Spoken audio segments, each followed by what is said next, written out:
episode of Hidden Stories Healed Now. If you've been following and watching all of our seasons, you got the opportunity to meet our guests here today previously. Tiffany Green-Abdullah. She was talking about the history of family and the things that she was learning and where she was going. And I got a lot of requests to say, we can't wait to hear what happened and how things turned out. So we're here to hear the end of that story. And I'm so glad to have her with us. Welcome. Thank you, Vicki. Thank you. So where are you in this journey of, I know you were collecting all this data and information. You were meeting family that you had never met before and gaining relationships as you were moving forward. You said that you were going to be looking at writing a book, etc. So love to hear about how things turned out. Well, things are still turning, but I am trying to finish the book up. And the book has had some twists and turns, which I can share with you all here. But I am trying to finish up the book in the next 2 months so that it's hopefully, God willing, published in December. Okay. All right. So let's talk a little bit about the twists and turns. So last time I was here, I had gotten my mom to do Ancestry, to do the DNA test, because I had found my, well, I don't want to tell it, but my half-aunt. Yes. Right? So I found my half-aunt. She did a DNA test. I had my mother and my cousin, who's the son of my uncle, do a DNA test, and I got the results back. So the results were that who I thought was my grandfather is not my grandfather. So I am, even though I have the Green name, I'm not a Green, which was, I mean, it was kind of what I thought, what I suspected, but like going through the DNA, and it's like, I don't see no Greens on here. Like, who these people? Like, so looking, trying to figure out like, okay, what does this mean? Who is this person? Who are these women? What are these new names that I'm seeing? And like, how do I take that forward? How did you feel? You looked at this DNA test, even though you subconsciously knew. How did you feel? It was scary because it's like, I want to know these other people, but like, that's kind of weird, just like emailing somebody or saying, hey, you're my cousin or you're my auntie, or, So I was scared to talk to them. But I mean, I did. I have spoken with the family and had some very colorful conversations about who I know, who is, my actual biological grandfather. And it, again, opened up more questions then. It gave me answers, but then it created more questions. How did your mom deal with that? My mom, my mom's interesting. She was like, yeah, well, we kind of figured something was up because she had heard throughout her life that her father wasn't her father. And so she really was appreciative of me pushing her to open up and pushing her to do the genetic test. And so when she was able to speak with her new half-sister, and then they sent pictures, and I sent pictures of my mother, and they sent pictures of her, and it was crazy. It was crazy to see. I was like, oh, you thought you looked like your sisters. No, you look like this sister. I mean, the same cheekbones, and, just certain similarities in health. Both of them having knee issues, which I'm getting now too.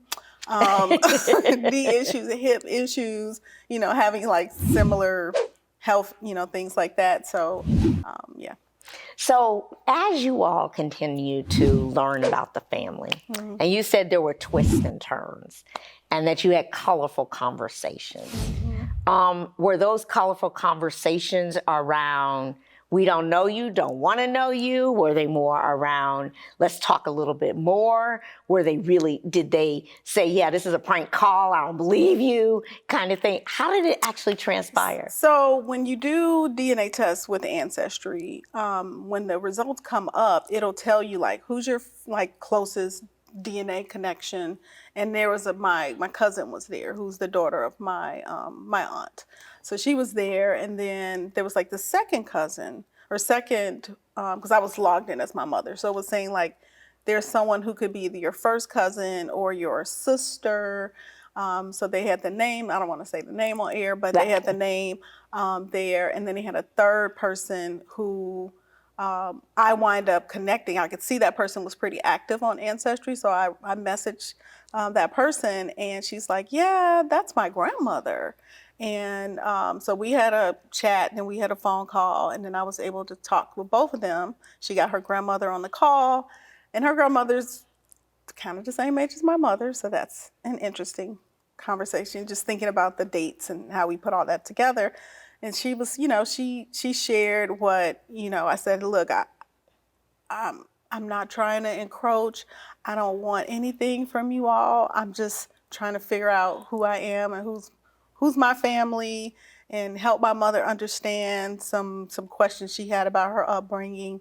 And so my half aunt was like, she started having these conversations about outside children, men bringing their outside kids home, which is something that was, it happened in those days. But I'm like, well, that's not really how this happened, because this is my grandmother, and this is my mother and my uncle.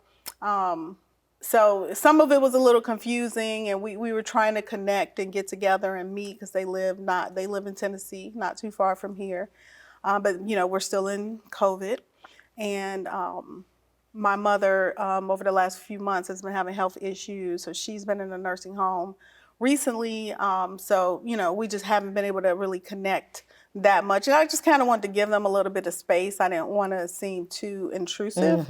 But, then I found out the second part was that my cousin who took the genetic test, he found out that my uncle was not his father. Okay, so let's take a station break. When we come back, we'll explore that further. Every story has a hidden element that is not often shared. Hidden Stories, Healed Now, with host Vicki Wright-Hamilton, seeks to share the hidden gems in real-life experiences. Our guests are ordinary people sharing their stories of overcoming insurmountable odds while providing hope and inspiration. Welcome back. So you said your cousin found out that was not his father? But my uncle wasn't not his father. And he was if you remember last time on the show, he was very hesitant to do the DNA test. So, I mean, and my heart dropped when he called me. He said, he's not my father. And I was like, what? I'm like, I'm so sorry. And I'm like, but what does it say? Because it gives you all this information. So I'm like, he's like, I don't want to know. I don't care. I'm done with it all. And I was like, you sure? I was like, but go talk to your mother. Your mother's living, right? He's like, yeah. I said, you need to go talk to your mother about this. And you can see, like, just click the screen. You can see, he's like, I don't want to know, So, he took a different approach. That data's there for him whenever he decides that he may want to be curious. So unfortunately, I kind of hit a dead end in knowing 100% if the man who I know is my grandfather is my uncle's uncle's father, because he's a year older than my mother. But I've got like a 98% gut that it's the same man, because the timelines are really interesting. And the other thing, and I've researched this man, my biological grandfather, and I continue to research. I was just doing research this morning before I came here. But he was 43 when my grandmother had my uncle at 17.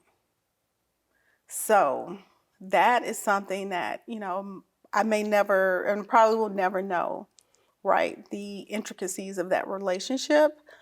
But I can only deduct from how my grandmother treated my mother that it wasn't a consensual relationship. Like, I don't know. To have two children with the same man and it not be consensual is kind of hard when, she wound up being put into this shotgun marriage. And then he got married a few months later, from what I understood from my new half aunt. He got married a few months, after my grandmother got married. And then my uncle was born. Then my half auntie was born. And then a year later, my grandmother had my mother, like a year to the day of my uncle. And then he had another child. So it's like, I don't know. I don't know what to think. I mean, she said he was a very handsome man, which I'm sure he was. When I looked into his census records of his family, he was considered mulatto. As an early child, like in 1910, he was born in 1909. So I'm guessing that's where like the European side comes from, because I can look through the Facebooks of all these people who are like second, third, and fourth cousins. And I've also done my African ancestry since the last time we got together. Wow. Wow. What did you learn from the African ancestry? So I learned that I am a descendant of the Balanta people from Guinea-Bissau, the Mende and Tene people from Sierra Leone, and Mandinka from Senegal. Wow. So I am African. That's what I learned. I am African. And it makes sense why I have this deep urge to go to Africa and live in Africa. Oh, that's where you want to live. I do at some point. Oh, that's interesting. That's interesting. So now that you're learning all of this about your ancestry, and I know you're working to finish the book, is there a next step after this? Is there something else that you want to do? Do you have an urge to complete something else? I just want to continue to find the stories, because I feel like I'm only like hitting the surface, right? There's so many stories when just to recall, and like, as I said last time, to say the names of my ancestors, to know, like even in rewriting, going through the chapters and editing, to say, oh, I knew this grandfather in Alabama, but then to say George, or to say Grandma Carrie, to have their names and to, honor them in that way is really, really important to me. Some things have changed in the book where the bean pie was more front and center. It's more a secondary storyline at this point, because I don't have all the data. And that's one of the things I've learned, is that, I don't want to make something up. This is not a fictional story. This is a really kind of more literary nonfiction, because I'm building, especially with my great-great aunt and her early upbringing, I'm rebuilding it through history and data and other stories that I'm able to find out. So do you think you and your other family will get together? I hope so. I want to reach back out, and I've kind of postponed it because my mom has been trying to rehab herself. And so it's something I really want to get my mother together with her half-sister, but I've been waiting, and then, all this COVID stuff and everything. But I hope so. I hope so. I'm not giving up on it. Do you feel like they're going to be receptive from the conversation? I mean, they were like, this is weird. But and when they saw my mom's picture, they were like, yeah, she one of us. It was kind of like that. And my husband told me something. He gave me a good suggestion. He said, don't go in trying to figure out like every nuance to the story, but just start the relationship from today. Right. Right. And so, yeah. And growing and developing from and just get today. to know each other as we are, and don't try to, because we don't know what that relationship was like with my grandmother, and. And you don't know how those nuances are. It's one thing when we're looking at our ancestry. It's another thing when we find someone and it's like, oh my gosh, I want to know who you are. I want to know if this is real. And, the reason I was asking if they, as you talk to them, did they go, who are you? Is because there's so many scammers out there. There's people who are doing ancestry. Oh, I'm related to you. And, I know so-and-so, and it's just because they saw a name come up that they were trying to do relations. So we're going to take a station break. And when we come back, we're going to see if there's a question or a comment from our audience. We'll be right back. Every story has a hidden element that is not often shared. Hidden Stories, Healed Now, with host Vicki Wright-Hamilton, seeks to share the hidden gems in real-life experiences. Our guests are ordinary people sharing their stories of overcoming insurmountable odds while providing hope and inspiration. Welcome back. So let's talk a little bit more about this book. Now, I know you want to let the secrets out, as you're putting this book together, but you've talked a little bit about the twist. So where does the bean pie fit now, and how is that a part of this as you're continuing to move forward? The bean pie was what sort of triggered my curiosity about my great-great aunt, and which opened up, questions about my mother, my grandmother, and myself as somebody who's carrying on the tradition of the bean pie. But I've been doing a lot of research. I've been talking to a lot of elders about the bean pie and really trying to understand that context. And I don't want to say, carte blanche, my aunt created the bean pie, because there's a deeper history there, and that may be a second book. But since the last time I was on, I have begun writing articles for the Muslim Journal, sort of highlighting other people who are creators of the bean pie. So I've written a story about Sister Pasha and her husband, Imam Pasha, who are here in Atlanta. He's since passed away, but I've written an article about them, and I have some other articles that I'm working on that will be in the Muslim Journal about the bean pie. But I've made it more secondary. It's more like the 4 generations of faith, family, fortitude, and forgiveness are first, and how the bean pie really triggered that story. And I'll still tell her story related to the bean pie, but I'm not going to say she's the only one. I did find my aunt reference in some books related to the Nation of Islam, so that was super exciting to see her, mention. But it still takes more research. Mm-hmm. So when we think about, you have the bean pie process that you're going through, because you've been following the generations of creating the bean pie, and now that you found others that are creating the bean pie, is there any correlation, or it just so happens that they did it separately? Well, there's a book that was published, I believe, last year or the year before, about Sister Clara Muhammad, and there's a part 2 and 3 of the book, so they're trying to raise funds for that part of the book, and I think that may have some secrets uncovered in that. But I know there's another sister, Amanla, and her family is very large, and she's credited with having made one of the first bean pies that Elijah Muhammad ate. But my aunt is still in there, because she had a business where she was making the bean pies. So, it's just going to take more time, and with the time we're in, it's a little more limiting, and I'm working and traveling back and forth, caring for my mother, and just all the things that women do. Yeah, I understand. I understand. So I'm trying to do my best to keep it going and kind of keep all the balls in the air, to finish the book and to write these other articles, and just keep it's a life journey. I don't know it's going to be one thing that just triggers the end of the story, but I'm working on it. So how do you tell someone or advise someone when they go down through these journeys and they find secrets, how to deal with their emotions, how to understand and forgive? A lot of times we don't share information in the family. Those are secrets people take to their, to their grave.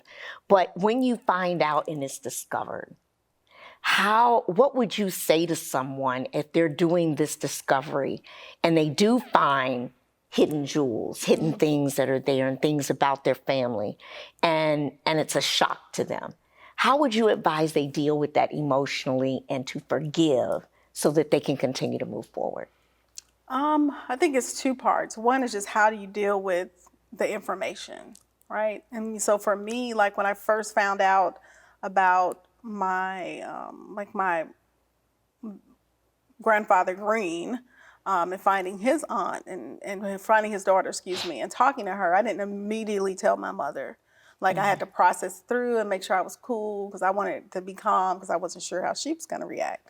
So I think just taking your time. Like there's no rush, right? This stuff has been hidden could be 100 years, 50 years. So there's no rush.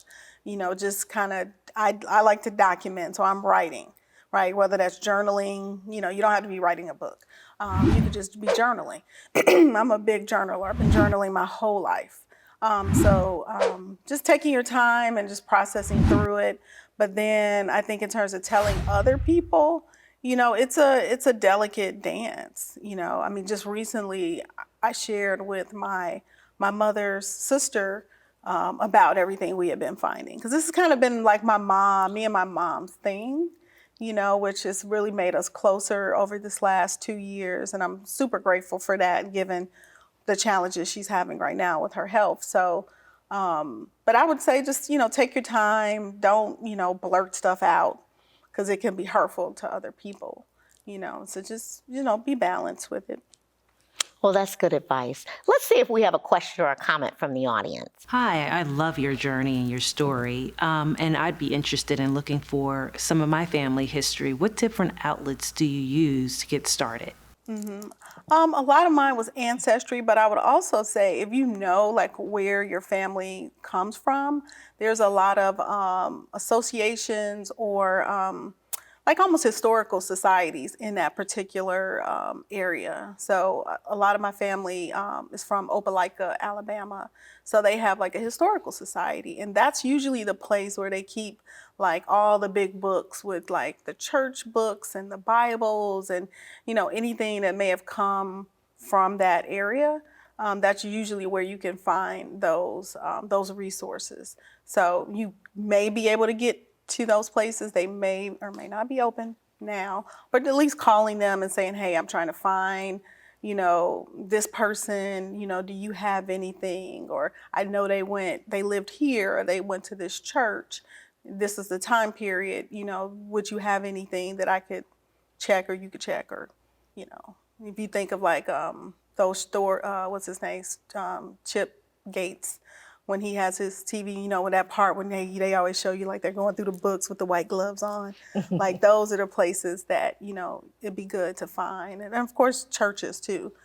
Back in the day, people always kept the Bibles with the family history, like somebody had this baby and they got baptized on this day. Those are good, at least a good place to start. Thank you for your question. As we continue to think about our family and our history, once we're born, right? You don't get to choose your family. It is what it is. But it doesn't mean that there can't be hardships when you find out secrets that have never been told. And I want to commend you for your openness and being open-minded, so that you didn't let any secret to destroy you. And that you've decided that no matter what you find, you want to know more. You're going to dig more. And it takes a special kind of person to be able to say, I can accept, it's not a problem, let's move forward. And to be able to recognize, I want to forgive for whatever I find, for whatever happened back in that time, whatever was going on.